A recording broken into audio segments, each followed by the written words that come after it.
The new tariffs, primarily targeting specific African exports like Lesotho's textiles and South Africa's auto industry, have sparked discussions among trade experts and international observers. Yet absent from the tariff debate are the voices of African leaders themselves. Experts seem to suggest that this silence reflects the complex balance African nations must maintain in their relationship with the U.S. A lot of what you will refer to as African experts are influenced by American soft power, and that means that it becomes increasingly difficult for Africa to come out strongly to try and urge America to rethink its approach.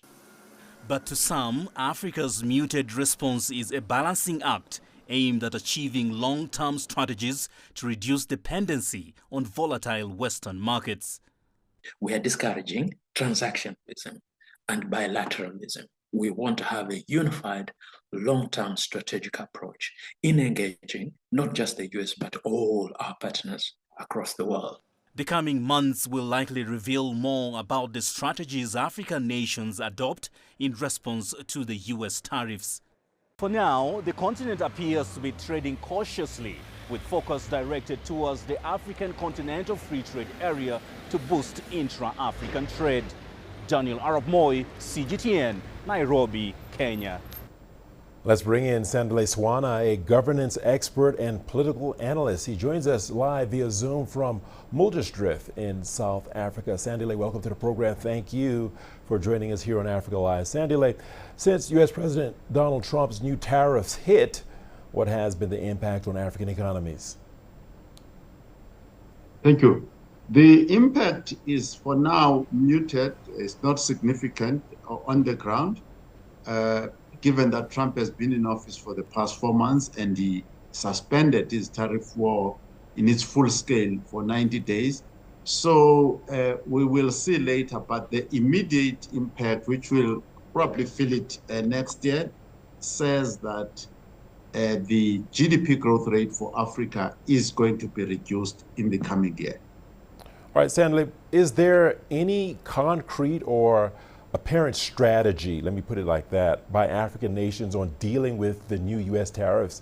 And what's your take on the African response so far as the turmoil over U.S. tariffs continues?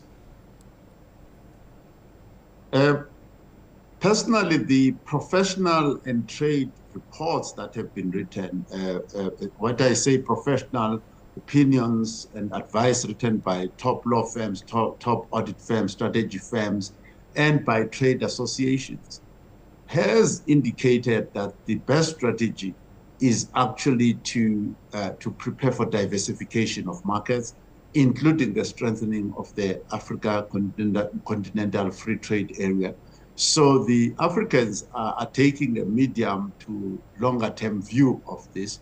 That is where we are for now. I think they are going to take a medium to longer term view of this entire thing. In the short term, bearing in mind that the U.S. trade is only 3% of African GDP. So we are not as dependent in terms of trade on the U.S. as the U.S. might like us to be. All right, Senator, let's talk about that long term now. What should we expect in the long term in terms of impact of the U.S. tariffs on the ordinary citizen, the common man, African citizens?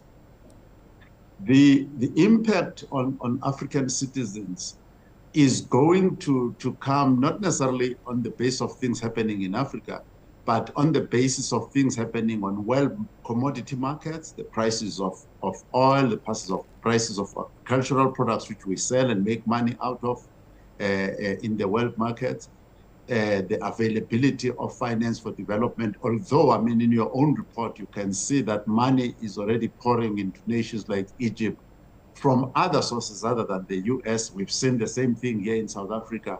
So the GDP growth rate, the reduction in the GDP growth rate, which is not too big, but it will have some cooling effect on our ability to spend money as citizens of Africa. All right, Sandile, I know you touched on it a little bit in your initial answer, but with the U.S. imposing tariffs on its major trading partners, including China, what's the likely trickle-down impact on the rest of the world? How do you see it? what is happening with this so-called trade war is that you are going to see changes with respect to payment systems. I think the changes in the payment system from SWIFT to the Chinese payment system, that is going, it's a matter of calculating the percentages there. The attitude of the US towards IMF, World Bank, and I mean recently the Asia Development Bank, where development finance, certain nations are being, in some ways, being excluded from third world finance or emerging markets finance.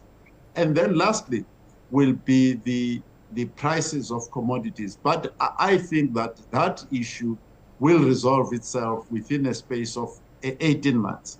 I don't think this current chaos is going to last for too long.